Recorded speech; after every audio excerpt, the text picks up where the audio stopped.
bueno, en principio, desde aquí, desde la Coordinación del Anticuario, llevamos la colaboración con varias asociaciones y con varias personas del mundo del patrimonio y la arqueología. Sobre todo hemos trabajado mucho con Fernando Amores, que es el que estuvo aquí, con el yacimiento del propio Anticuario, la creación del museo, del espacio museológico. Y bueno, pues hay varias asociaciones con las que tenemos también mucha relación. Y en este caso, pues contacto con Sol y con la Asociación de Museólogos y Museólogas de Andalucía, que nos parece una entidad muy interesante,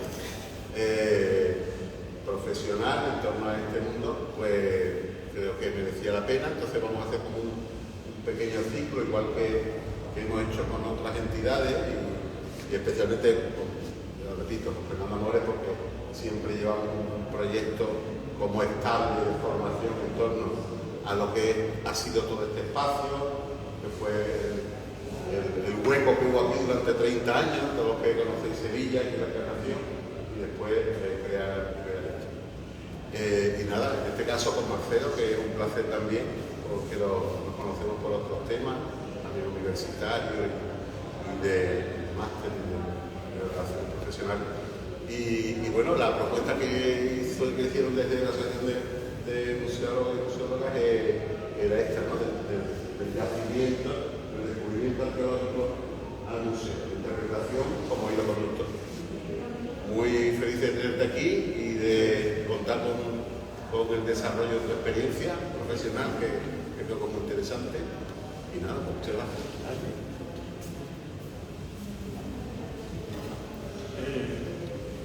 Bueno, entre sentado y parado más o menos mido lo mismo, así que me voy a sentar. Bueno, ¿se escucha? Vale. Bueno, exactamente este no es mi tema de trabajo, aunque yo trabajé con todos estos profesionales. Fue un reto para mí preparar esta conferencia, porque en realidad yo trabajo en uno de los extremos de este camino que vamos a trazar juntos. Yo concretamente, además de arquitecto, soy museógrafo, he hecho cerca de 30 centros de interpretación de la naturaleza en distintos lugares de Andalucía. He trabajado mucho en la práctica y normalmente mi experiencia o mi forma de trabajar, inclusive mi docencia en la universidad, está sustentada en el trabajo. Yo no soy un teórico, en realidad soy lo que se diría algo así como investigación aplicada. Digamos, lo que yo hago, lo que reflexiono, lo que trabajo, lo que he escrito a lo largo de muchos años, es básicamente experiencia convertida en, de alguna manera, un poco teorizando la experiencia. Este reto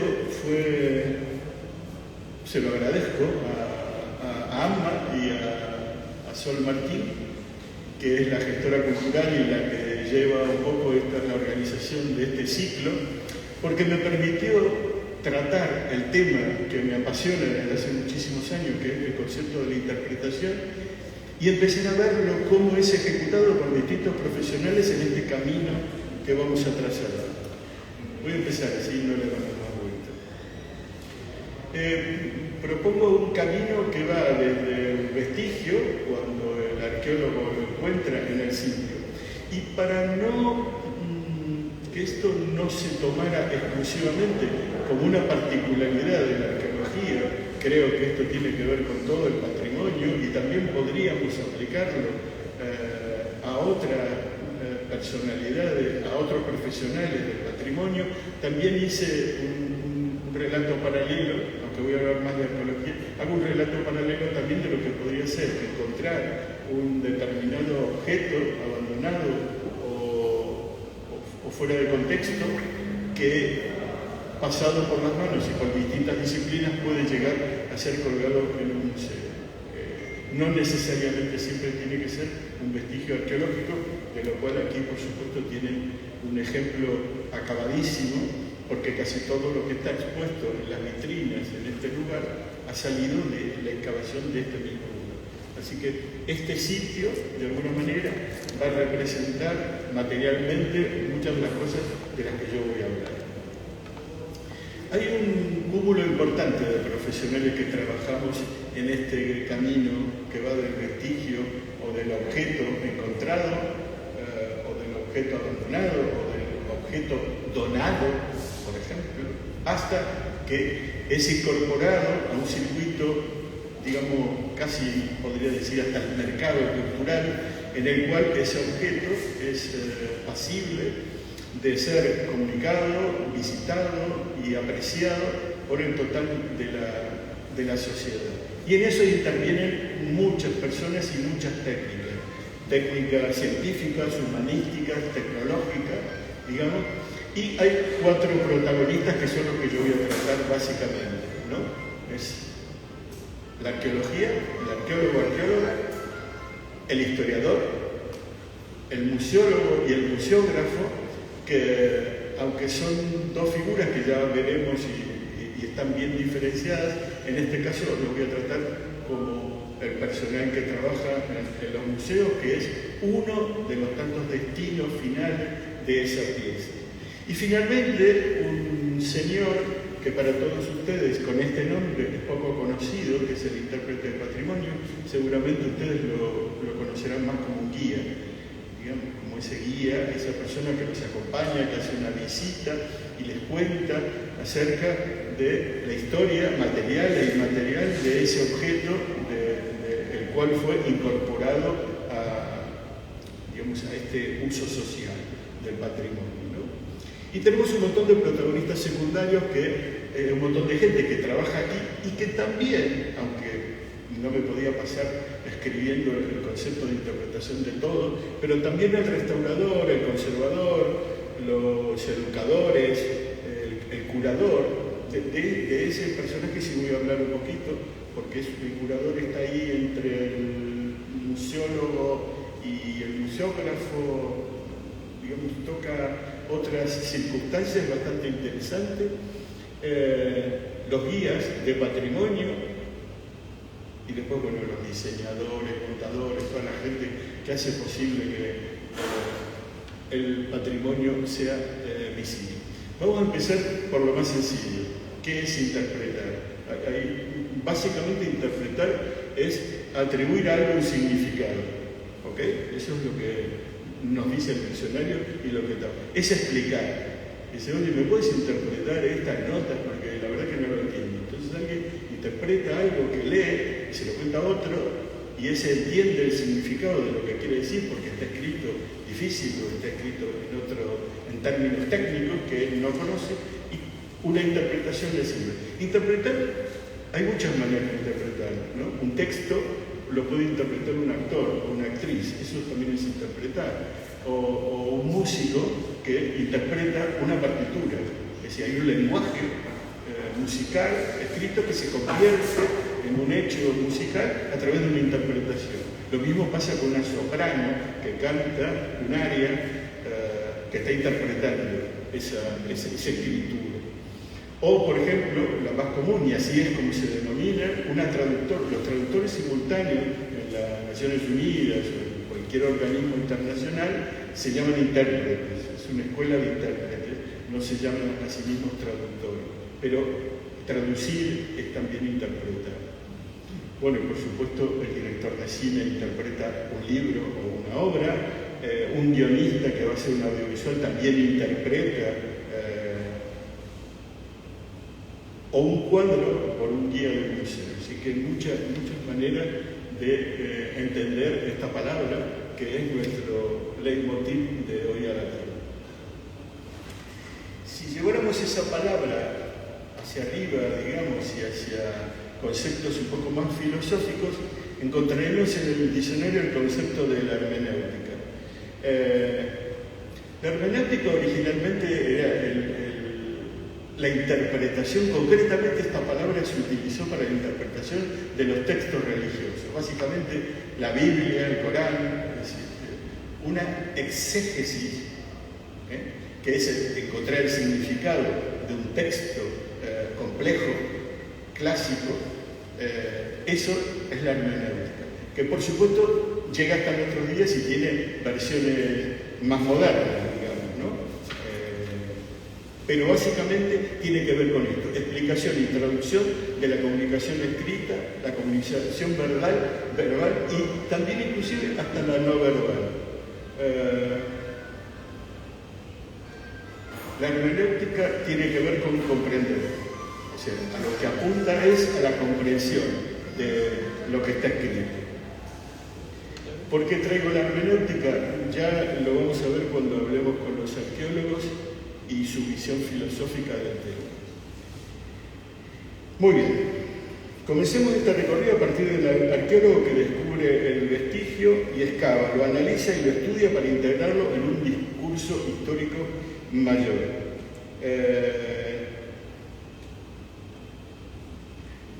Estas disciplinas de las que estamos hablando, la arqueología y la historia, son disciplinas que no son exactamente científicas en el sentido estricto de lo científico, dado que predomina la opinión, la persuasión y apreciaciones subjetivas. Por eso es importante y por eso sucede este recorrido del concepto de la interpretación. El hecho de que, digamos,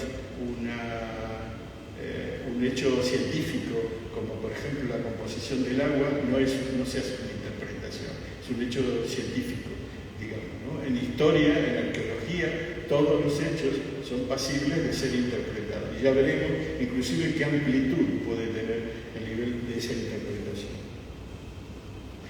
Entonces, ¿qué hace el arqueólogo? El arqueólogo, de alguna manera, cuando excava, utilizando técnicas que vienen de la geología, técnicas de prospección, es decir, encontrar a través del análisis del territorio, darse cuenta qué es lo que puede haber. Muchas veces las excavaciones arqueológicas se encuentran por informaciones históricas que son interpretadas por los historiadores, pero también por la simple prospección. Yo me recuerdo, por ejemplo, si no estamos muy al tanto, que aquí en Itálica se hizo una prospección con máquina, es decir, como una especie de ecografía que se hace del territorio, que permite ver qué es lo que hay debajo del sustrato de lo que no estamos viendo, ¿no? Después se procede a una excavación, que es retirar el material de acumulación, y aquí entran otros valores también relativamente científicos, que es la estratigrafía, es decir, cuántas capas, digamos, hay de vestigios arqueológicos que pueden significar el paso del tiempo, un paso del tiempo muy amplio entre un estrato y el otro. La ciudad de Sevilla, por ejemplo, tiene 14 metros de estratigrafía, es decir, aquí hacemos un agujero y de 14 metros hacia abajo podemos ir encontrando distintas capas. No sé si vieron las excavaciones arqueológicas que hubo en el patio de Bandera, que se encontraron al menos 3 registros arqueológicos de épocas diferentes. Y después vienen los métodos de datación, es decir, está el laboratorio, es decir, una vez que se encuentran todos esos elementos, se pasan a un laboratorio, hay todo un trabajo, digamos, hecho por arqueólogos o bien por científicos que trabajan en ese tema, porque otra de las cosas importantes que hacemos es la datación, saber de qué época es. Porque los arqueólogos trabajan también de una manera organizada, tanto geográficamente como tipológicamente, funcionalmente, es decir, saben que determinadas vasijas a determinadas profundidades o determinadas estratigrafías, estamos hablando de determinadas épocas, sociedades, etcétera, etcétera. El arqueólogo es una persona muy organizada y tiene mucho trabajo hecho. Hubo al menos 3 escuelas. La primera es la histórica cultural, que era como que se salía a excavar y cada excavación era una cultura y esas culturas se metían en un cajón, ¿no? Es decir, bueno, todo lo que está en este área geográfica y en estos delimitaciones es una cultura, ¿no? Se trabajaba por culturas y se guardaban como si se guardaran en estantería. Y cada cosa que se obtenía en ese yacimiento era una parte de un todo digamos que en algún momento se iba a intentar completar. Bastante más aquí, como respuesta a esa actitud, apareció lo que se llamó la arqueología procesal. Es decir, que ya hablaba de que había procesos, dado que tenían la teoría, digamos, habían desarrollado la teoría de que el hombre, que había leyes de comportamiento del hombre que eran universales y que podíamos decir que siempre que sucediera tal cosa o se encontrara tal cosa, las leyes, digamos, que habían llevado a esos pueblos a vivir de esa manera o a tener esos utensilios, esos objetos, era como una ley universal y podía universalizarse conocimiento. Evidentemente, la nueva arqueología o la post-procesual borra absolutamente con eso, también se la conoce como arqueología contextual, y dice que la interpretación de los vestigios materiales necesita de un entendimiento con niveles de mayor complejidad, relacionando lo material con aspectos del conocimiento, sociales e ideológicos, al punto de querer conocer el pensamiento y la evolución del conocimiento de una cultura. Es decir, ya dejamos de pensar en que estos utensilios vivían de esta manera, comían estas cosas, hacían otras cosas, sino que la cosa se va complicando a tal punto que lamentablemente no pude traer el dibujito de las relaciones que empiezan a establecerse en la arqueología moderna. Es decir, cuando ya se empieza a tener en cuenta el clima, se empieza a tener en cuenta la naturaleza, el sitio donde se encuentra, y todos aquellos factores de orden funcional, es decir, qué cosas se encuentran y para qué sirven, pero también qué simbología tienen esos objetos. No es lo mismo encontrar un cacharro que se utilizaba para hacer una comida, para comer, que encontrar una urna funeraria decorada con determinados dibujos, etcétera, etcétera. Es decir, empieza la arqueología a relacionar tanto lo funcional, para qué sirven las cosas, como también lo ideológico, es decir, lo simbólico. Y eso permite una ampliación de los horizontes. En este cuarto párrafo agregué una cosa que no es una escuela, pero que sí que tiene que ver hoy y también tiene que ver con la interpretación. Existe lo que llamamos arqueología experimental. No sé si alguno de ustedes alguna vez ha ido a Atapuerca o ha ido a Arqueopinto, por ejemplo, cerca de Madrid. Hay algunos parques temáticos desarrollados por arqueólogos, hay mucho en el norte de Europa, esto se utilizó mucho, donde nos permiten vivir, reproducir, recrear artefactos, comer lo que se suponía comían. Por ejemplo, en Arqueopinto, el parque temático está dividido en dos partes. Uno es prehistoria, si quieren pueden buscarlo después en internet para ustedes de lo que estoy hablando. Pero creo que sí saben que nos pongamos nosotros a golpear sílex para ver si somos capaces de hacer un bifaz, si somos capaces después con ese pequeño bifaz, esas piedritas que hemos roto nosotros, incrustarlo en una rama y hacer una flecha, o hacer un arco, una flecha, cocinar, comernos unos insectos. Es decir, hay muchísimas posibilidades de recreaciones del pasado en el cual los visitantes somos protagonistas. Esto necesita de muchísima interpretación. Es decir, no solo del conocimiento, no se trata de reproducir exactamente lo que se encontró, sino que es una interpretación de lo que encontramos. Y para poder explicarle a la gente y hacerle a los chicos disfrutar, lo mismo las visitas guiadas que hay en Atapuerca, bueno, no exactamente a la excavación, sino alrededor de la excavación, hay también una aplicación en la cual la gente puede disfrutar de estas cuestiones como animaciones socioculturales. La arqueología interpreta los contextos arqueológicos como a partir de hechos materiales, ¿sí?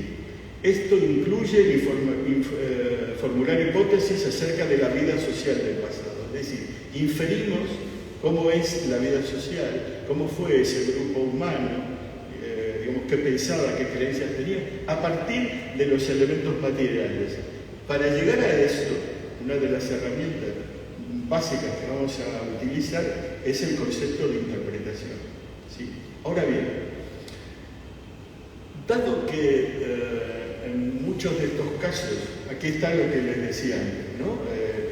Los tipos de significados, el significado de lo que encontramos, el significado funcional, que es la cualidad intrínseca que tiene el objeto que encontramos, y por otro lado, lo simbólico, las ideas, es decir, ¿qué pensaba esa gente? ¿Qué creencias tenía? ¿A qué simbología, qué dioses, por ejemplo, podían tener? ¿Qué significaba un clan? ¿No? Es decir, cuando vemos, si vamos a visitar los dólmenes de Antequera, el dolmen como monumento funerario, en realidad es la primera vez que la humanidad genera un mensaje cultural, porque es un mensaje cultural de decir, aquí está mi clan, aquí están enterrados mis antepasados. Es decir, es una modificación importante del paisaje natural que se convierte en paisaje cultural por primera vez en el desarrollo de la humanidad, donde un pueblo demuestra que ahí están guardados sus antepasados, que ese es su territorio, y esa montaña artificial que se genera con un túmulo funerario donde había enterramientos colectivos, digamos, es una expresión ideológica, es una expresión de ideas, de creencias, ¿ok? Este señor Jan Hodder, que está aquí, que tiene ahora unos 70 y tantos años, ¿sí? 84 tiene. Yo hice la cuenta, me daba 84, pero creo que son muchos. Es del 48, no sé, soy de letras.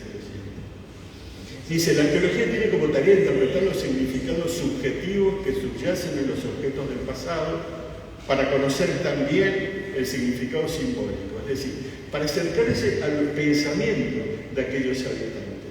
La evidencia material es un texto, ¿ok? Entonces, cuando llegamos a esta parte filosófica, tengo que reconocer que esta conferencia es un poco pesada, ¿no?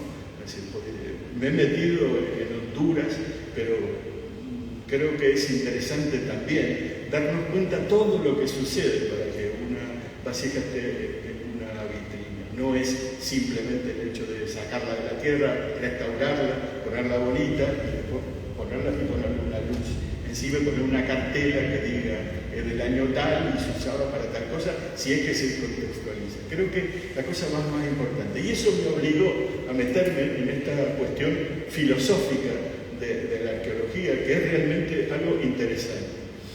Les decía que el arqueólogo trata el material arqueológico, digamos, los vestigios y todos los elementos que encuentra, que muchas veces son bienes inmuebles, es decir, que no estamos hablando siempre solo de objetos muebles que yo los puedo sacar de la tierra y que los puedo llevar a mi casa. No, muchas veces lo que encontramos son estructuras arquitectónicas, monumentales inclusive, que quedan en el sitio y que afloran y hacen evidente una serie de cosas.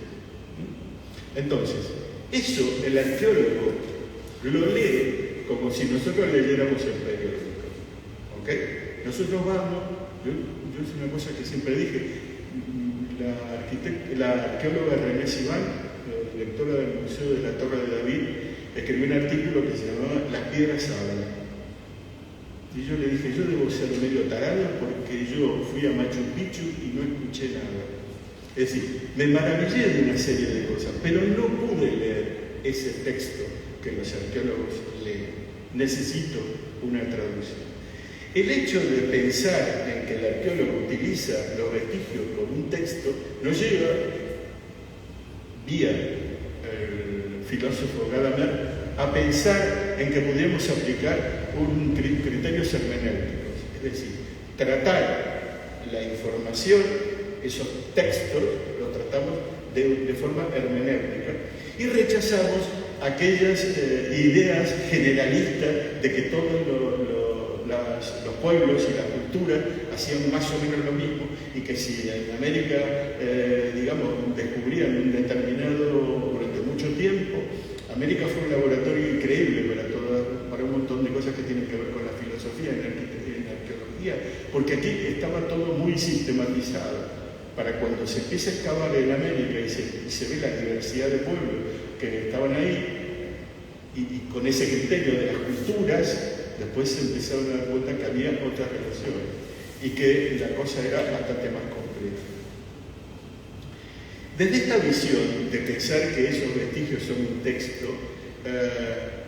inferimos, desde el punto de vista filosófico, que la visión arqueológica hermenéutica considera que el pasado no es estático, no hay un solo pasado, hay muchos pasados. Cada vez que en el presente avanzamos en la interpretación, cambia el pasado. Y la otra cosa importante es algo de lo que habla Gadamer, que es el concepto de los horizontes. ¿Qué es el horizonte? Si nosotros nos ponemos a determinada altura, todo lo que abarca nuestra mirada es nuestro horizonte, lo que podemos ver. ¿Cuál es el horizonte del arqueólogo? ¿Qué puede ver el arqueólogo? Es decir, el arqueólogo no solo ve el territorio donde está, tiene un horizonte más complejo. Además, el historiador que mira el pasado de una manera muchas veces diferente o con otras complejidades respecto del arqueólogo tiene otro horizonte. La fusión de los horizontes es de lo que habla Gadamer y que es lo que permite ampliar cada vez más la forma de mirar las cosas. Esa ampliación de la mirada es lo que nos permite generar nuevas interpretaciones. Y esas nuevas interpretaciones afectan al pasado y afectan al presente. Y por último, esto va a parecer que lo digo como psicoanalítico argentino, el observador se incluye en ese horizonte, se incluye en esa mirada. Y entonces el registro, la comprensión del registro arqueológico también le sirve para comprenderse, también nos sirve para comprendernos nosotros. Si lleváramos esto a una visita a un yacimiento arqueológico, podríamos ver un montón de cosas de nosotros. Tanto en la prehistoria, como ya de la época romana, es casi indiscutible, ¿no? Pero a veces cuando viajamos y vemos yacimientos arqueológicos o vamos a museos a ver otras culturas, muchas veces la comprensión de lo que hacía esa gente nos hace comprender cosas a nosotros. Voy a poner un ejemplo que le puede resultar ridículo, pero para mí no es nada ridículo. Mi mamá me crió con un concepto animista. Mi mamá me decía que la radio, los juguetes, la bicicleta tenían alma, que es el concepto animista, es lo que tiene un montón de pueblos prehistóricos y un montón de pueblos en África. Y yo vivía en Argentina, en Buenos Aires, y mi mamá me crió así. Es decir, cuando comprendí lo que era el animismo, cuando leí cosas, me acordé de lo que me había dicho mi madre. Me acordé cómo mi madre me había enseñado a interpretar, digamos, la realidad cotidiana. O bien para que no rompiera los juguetes, pero yo, que después mi mamá me dejó hace poco y tuve mucho tiempo con ella, mi mamá estaba convencida de que todas las cosas tenían alma, era animista de verdad. Para eso nos puede servir a todos también el tema de la interpretación. Lo que sí vamos a necesitar a estos profesionales para que nos echen un cable y ahora, después como conclusión final, verán por qué estoy haciendo esta diferenciación. El historiador, la historia, digamos, es una disciplina científica que recopila, analiza críticamente, clasifica e interpreta datos históricos para comprender y explicar el mundo en su pasado, en el presente y en el futuro. Cuenta con recursos conceptuales y metodológicos. ¿Qué diferencia? Ahora después voy a leer la diferencia. Antes, yo no sé si lo hice, pero debería haberlo hecho, que era, ¿qué es un registro arqueológico?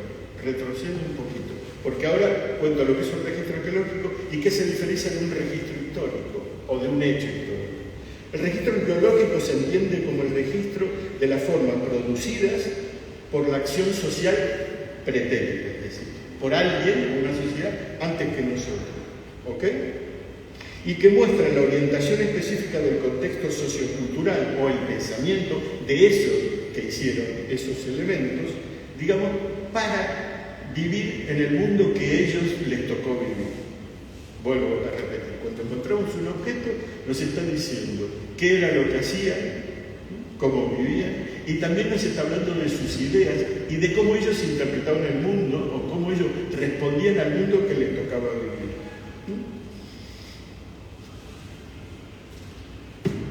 El registro histórico. Vamos a los historiadores. Bueno.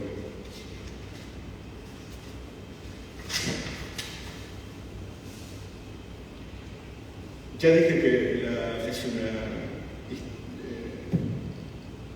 una disciplina que recopila, analiza y todo el pasado. Veamos, ¿qué es un registro histórico? O conjunto de documentos y datos que aportan información para la interpretación histórica. No es la misma forma de ver los objetos como texto. Aquí hablamos básicamente más de documentos. Es verdad que también los objetos, cuadros, partituras musicales, escritos filosóficos, pinturas rupestres también son textos, digamos, que el historiador analiza, que se pueden conceptualizar de la misma forma que hicieron los arqueólogos con los suyos, con la única diferencia de que entidades que lo integran son tanto bienes muebles e inmuebles como documentos y valores intelectuales. Los arqueólogos trabajan poco o nada, digamos, con documentos escritos. En general, trabajan con lo que encuentran, con elementos objetuales, básicamente. Muchos de estos documentos que manejan los historiadores luego, por ciertos procesos, se convierten en patrimonio histórico. Aunque la transformación del documento histórico en patrimonio puede parecer algo arbitrario y subjetivo, pero finalmente es el proceso que tanto la academia como las propias influencias sociales sobre esos descubrimientos hacen de que una cosa se convierta en patrimonio. El historiador debe reconocer las causas y consecuencias de ese registro histórico. ¿Sí? Tiene que analizar las fuentes. El registro histórico llega a través de la lectura y de la revisión de muchos documentos. Revisa distintos tipos de fuentes de la época. Normalmente, recuerden que los arqueólogos trabajan en la prehistoria, es decir, la prehistoria y la historia se diferencian por la ausencia de la escritura. Es decir, consideramos un periodo histórico a partir del concepto de que existe la escritura, con lo cual los historiadores o los prehistoriadores trabajan de formas diferentes. Los arqueólogos trabajan en todo el ámbito, pero los historiadores, digamos, trabajan básicamente con documentos escritos. ¿Vale? Aquí hay un tema básico en estas habilidades fundamentales, que es la supuesta imparcialidad. Es decir, el historiador se supone que debe ser imparcial, o lo más objetivo posible. Cosa bastante difícil, porque si tenemos en cuenta de que influye en nuestra forma de lectura, si de lo que estamos hablando es de interpretar, nosotros interpretamos con todos los prejuicios y con todas las ideologías con las que estamos conformados. ¿Usted qué dice, señor historiador? ¿Qué dice usted? Diga alguna cosa, échame un cable, que estoy aquí peleando solo, y tenemos un historiador que ha hecho su tesis doctoral.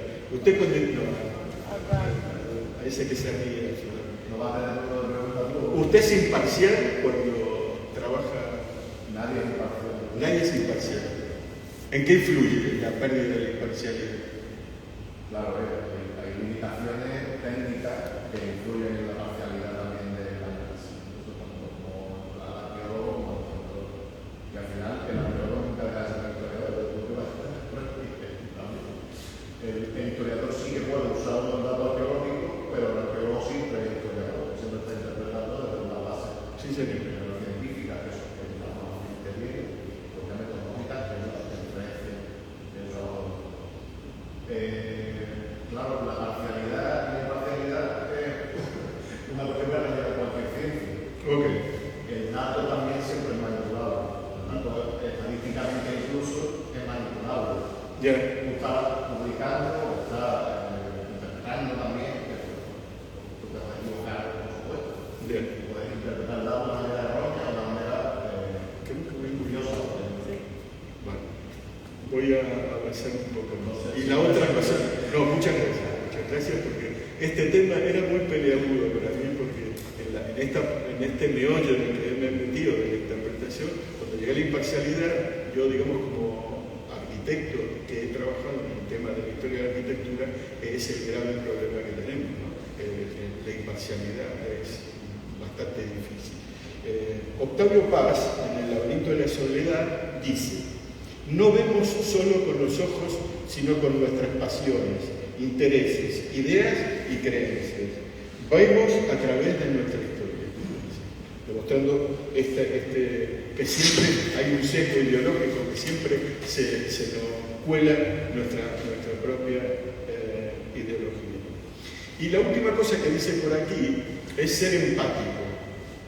Esto es bastante duro, porque hablando de historia, ¿no? Que se supone que son señores serios, que trabajan con fuentes, que eso, la empatía tiene que ver con los sentimientos. Ser empático es ser capaz de ponerse en el lugar del otro. Y esta es una de las cuestiones que en varios libros que estuve analizando, el proceso interpretativo se le pide al historiador, que sea empático, digamos. No he llegado a la profundidad de qué diferencia hay entre la empatía, de sentirse uno con el otro, y en qué medida el historiador, digamos, puede llegar a una posición tan, llamémosle, idealista, pero sí es importante en este tema. ¿Qué se le pide a un registro histórico? Que sea relevante socialmente, es decir, que haya tenido un impacto en la comunidad determinada. Es decir, cuando analizamos un hecho histórico para determinar la profundidad con la que vamos a interpretar y trabajar ese hecho histórico, aparte de que ese hecho histórico ha sucedido en el tiempo, en el espacio, y que ha tenido un sujeto histórico, que voy a hablar del sujeto histórico, digamos, debe cumplir con algunas cuestiones. Primero, ser relevante socialmente, que graciosamente muchas de estas cosas son las mismas que después los intérpretes del patrimonio, los que queremos comunicarle a la gente lo que está viendo en un museo o en un yacimiento, también nos preocupamos de cosas muy parecidas a esto. Está relacionado con otros sucesos, es decir, que eso que estamos analizando forma parte de una cadena de hechos, digamos, que están concatenados.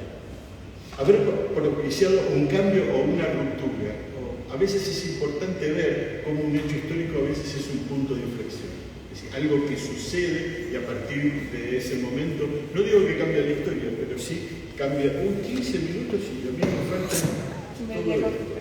Muy bien, entonces, una vez que hablamos de los historiadores, voy a dar por concluido a los historiadores dos últimas cosas que tienen que ver con la interpretación. Es imposible hablar de un tipo de historia, es decir, la historia tiene un montón de clasificaciones, pero hay dos que me parecen relevantes para entender un fenómeno, para después poder hablar de la interpretación global del patrimonio.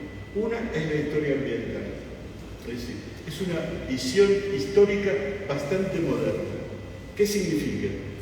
Que se estudian las interacciones entre los humanos y el ambiente desde una perspectiva histórica. La revolución industrial en Europa, en Inglaterra, por ejemplo, se puede estudiar desde el punto de vista ambiental. ¿Por qué? Porque podemos ver, podemos medir, podemos constatar, digamos, cómo una sociedad, lo que estamos haciendo ahora con el cambio climático, será estudiado, digamos, si sobrevivimos a esto, será estudiado después como historia ambiental. Es decir, cómo estos tipos siguieron dándole a la máquina independientemente y agotando los recursos naturales hasta que algo no funcionó más. Normalmente, despreocúpense, porque si hay alguien que va a desaparecer, somos nosotros. ¿Vale? Somos lo más frágil del tema y no vamos a sobrevivir, salvo que como Wall-E nos subamos en una nave espacial y nos vayamos por ahí. Pero aquí no vamos a sobrevivir. Y la naturaleza, finalmente, las edades geológicas y las ideas de las edades de la naturaleza nos pasarán por encima. Ese es un tema que es bastante importante a la hora de interpretación, que es comprender que el patrimonio natural y el patrimonio cultural son una sola cosa. Yo personalmente no diferencio entre un árbol, un ser biológico de 500, 600 años, que si yo lo corto y miro las anillas, cada una de esas anillas cuenta una historia de 500 años de todos nosotros en el planeta, versus una catedral gótica, por ejemplo. Digamos, para mí es igual de patrimonial y de respetable y de comprensivo ambos elementos. Y después, por último, está el tema de la historia de la cultura. Esto ya entra dentro de lo que sería la posmodernidad, que es bastante vilipendiada, pero que tiene algunas cosas interesantes. La posmodernidad tiene en la parte historiográfica algo de las cosas más interesantes que nos pasaron en la historiografía en mucho tiempo, que es la ruptura de los grandes relatos a los grandes relatos. Antes se contaba toda la historia con una sucesión de hechos y eran todos los vencedores, todos los reyes, una serie de cuestiones, digamos, que llegaban hasta nuestros días. Pero en determinado momento esos relatos históricos se rompen y entonces aparece la historia del ferrocarril, la historia de la vida cotidiana, la historia de los negros, de los pueblos originarios, la historia de los inmigrantes, es decir, aparecen un montón de historias particulares que finalmente tienen que ver con la historia de la cultura, de la cultura en general, digamos, relatos culturales entendidos históricamente. ¿Ok? Sí. El tercero me quedan dos y voy a ir más rápido. El tercero en discordia de esto es el museólogo y el museógrafo. Son dos personas diferentes. Durante muchísimo tiempo ahí anduvieron las cosas hasta que Licom se hartó un día y dijo: la museología, el museólogo, hace una ciencia del museo, estudia la historia y la razón de ser de los museos y su función social. También estudia la metodología de trabajar y el estudio que se da en el museo junto con clasificación de los mismos. El museólogo se encarga de la colección, ¿ok? Interpreta la colección. Interpretar una colección significa que tengo que encontrar un relato para explicar ese cúmulo de objetos, que no es suficiente solamente con contar y narrar una historia. Tienen que tener relevancia entre sí, estar relacionados entre sí, por eso es una colección. Y además, deben estar contextualizados, que es la tendencia, digamos, que hay en los museos modernos, que es que cuando se pone una pieza, salvo que se tenga, digamos, la situación como la que hay aquí, donde la pieza pertenece a ese lugar y ahí se quedó como un museo de sitio, cuando los objetos son trasladados a los museos, muchas veces requieren de una contextualización, que es decir, ¿para qué sirve? ¿Dónde estaba? ¿Cómo se usaba? ¿Qué significaba? ¿Ustedes fueron a la exposición que se hizo del carambolo aquí en Sevilla? Para mí fue la mejor exposición que hubo en esta ciudad. Yo hace 35 años que vivo aquí y nunca había visto, y de muchos museos, me pareció una buena exposición. Seguramente habrá gente mucho más crítica, pero como lego, como museógrafo, no museólogo, a mí me encantó el discurso que hubo ahí. Ahí pusieron en duda que existieran los tartexos. Ahí pusieron en duda que los objetos de oro que conformaban el carambolo sirvieran para lo que se decía que servían. Una dama de Elche, por ejemplo, que se hizo, y después pusieron dos toros y pusieron todos los objetos del carambolo encima de dos toros, uno blanco y uno negro, y aparecieron dioses fenicios. Es decir, otra historia. Eso tenía que ver con la museología. El que puso los toros, el que puso la luz, el que dividió la sala de determinadas maneras, es el que se preocupó por la conservación, de ver si ponían el original o ponían la copia, etcétera, etcétera, ese es el museógrafo, que ese soy yo, que soy arquitecto y diseño, digamos, las exposiciones, bien temporales o hago pequeños museos. le decimos cosas y trabajamos juntos.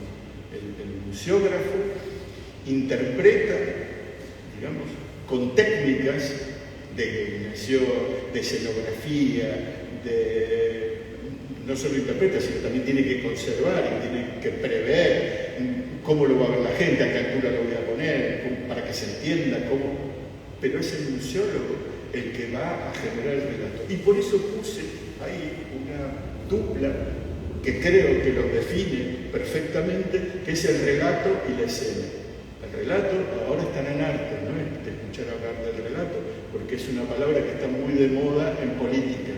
El relato en política significa aquellos elementos que van a incidir en la forma de pensar de la gente y van a generar una propensión o casi hasta una manipulación, si es necesario, digamos, de determinado tema para que la gente, digamos, tenga un referente a quien, por ejemplo, votar, a quien seguir, etcétera, etcétera. Del relato que estamos hablando aquí, el relato museológico, es esa narrativa que explica ese conjunto tan diverso de elementos. Y con ese relato trabajamos los museógrafos, que damos respuesta material a ese comentario que se hace. Hay muchísimos museos que no tienen relato. Hay muchísimos museos donde ustedes entran y hay una sucesión de objetos. Y ustedes no entienden qué es lo que pasa ahí. Solamente disfrutan lo que antes se llamaba la fruición. Ahora la tendencia es a generar escenas. Trabajando el museólogo y el museógrafo juntos generan un relato y una escena. Es decir, una puesta en escena. Como si fuera una obra de teatro donde la interpretación está dada por los objetos que están ahí, que hacen de actores en esto. Y a veces tenemos que poner maniquíes, a veces tenemos que poner una maqueta, a veces tenemos que poner toda otra serie de elementos para que el relato y la escena cuadren. Y finalmente aparezco yo otra vez, digamos, porque me considero intérprete de patrimonio. En 1995 se hizo por primera vez un congreso en España internacional sobre interpretación del patrimonio. La interpretación del patrimonio es, como dice Jorge Morales, que es un chileno, que es mi maestro, quien me enseñó y me inició en esto de la interpretación del patrimonio, ahora voy a explicar un poco qué es un proceso creativo de comunicación estratégica. Es decir, a la gente no se le explica ni cualquier cosa ni de cualquier manera. Proceso creativo de comunicación estratégica. Entendido como el arte de conectar, ¿qué cosas queremos conectar en el visitante? Que entienda, hacemos conexiones intelectuales con conexiones emocionales. Se supone, hay una teoría, que después ustedes la pueden verificar estúpidamente en muchos lugares, que dice que cuanto más sentidos de nuestros 5 sentidos se involucren en una experiencia patrimonial, digamos, mejor será la vivencia y mejor será el recuerdo que se lleve el visitante. Ergo, hay museos donde hay un cosito para oler, una cosita para tocar, de eso no se trata. Involucrar los sentidos es otra cosa. Entonces, si básicamente involucramos una comprensión intelectual de lo que estamos viendo con una emoción, ahí lograremos que se produzca el hecho interpretativo, que no lo hace el intérprete de patrimonio, o el guía, o el panel, o el diorama donde nosotros estamos viendo. La interpretación la hacemos nosotros. Como dice Morales, lo que intentamos es que se haga clic en el cerebro del visitante. Como ya me queda poco tiempo y quiero terminar con esto, no voy a dar una clase de interpretación del patrimonio porque está escrito y además les puedo dejar mi correo electrónico y cuando quieran nos juntamos y yo se lo cuento. ¿Qué cosas quiero decir? El arqueólogo, el historiador, interpretan de determinadas maneras. Casi hacen filosofía, leen textos donde nadie entendemos absolutamente nada.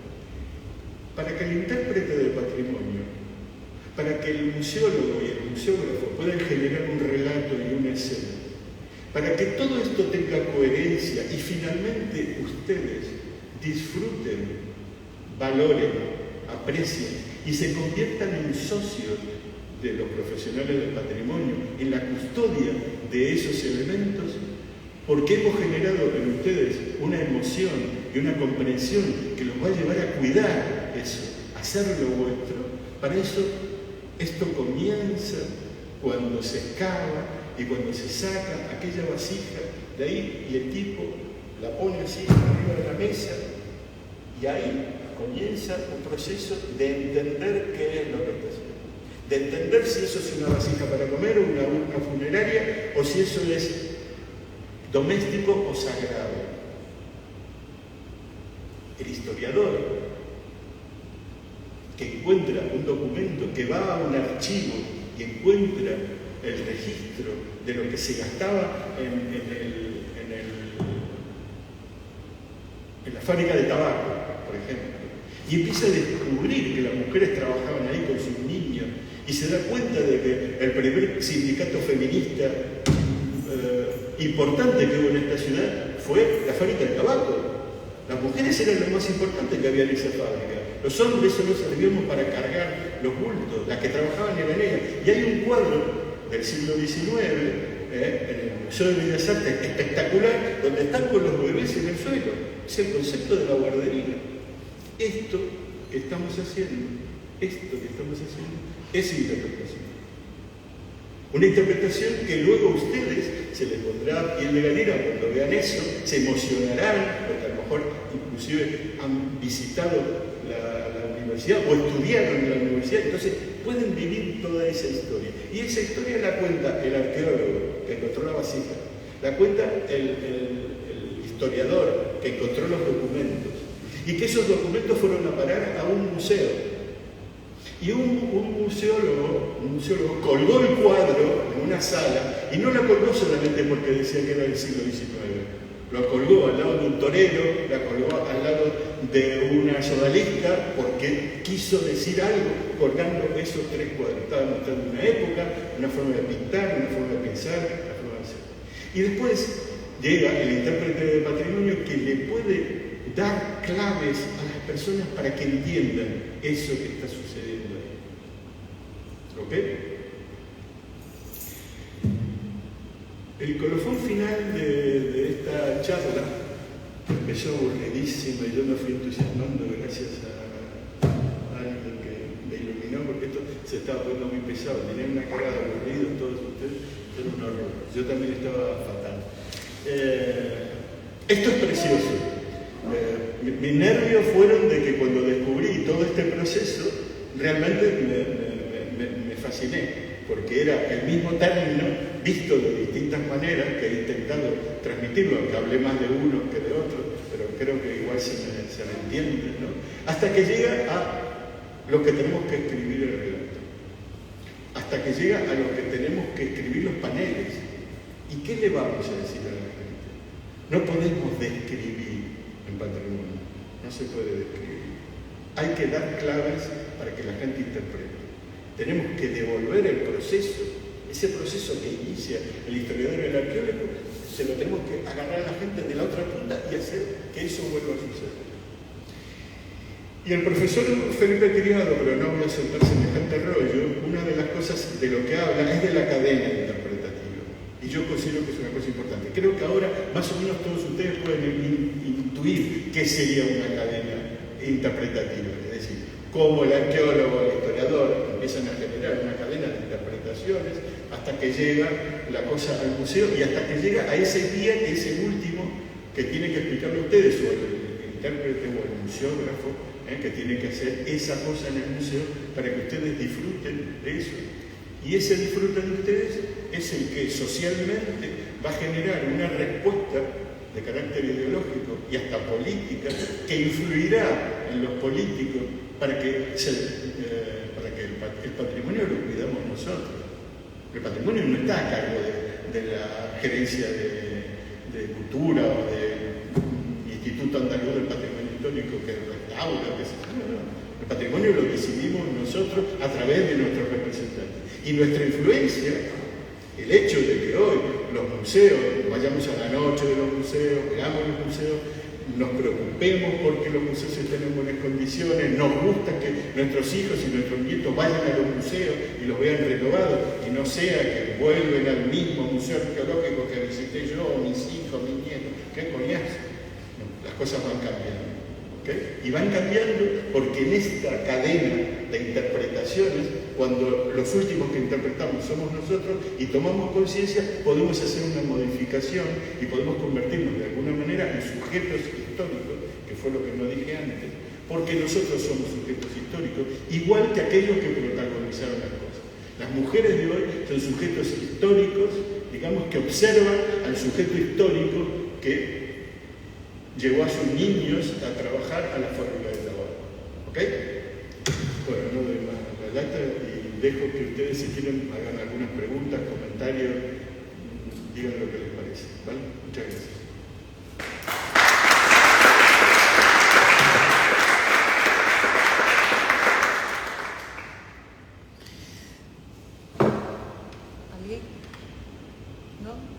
Bueno, retomando de su sujeto histórico, quiero decir que por eso el ICOM sigue todavía a día de hoy diciendo que es la definición de museo y todavía se sigue redefiniendo que es la historia del museo, y ahora quiere incorporar otra serie de definiciones, incluyendo la política, incluyendo las emociones, incluyendo un poco más la vida de las personas.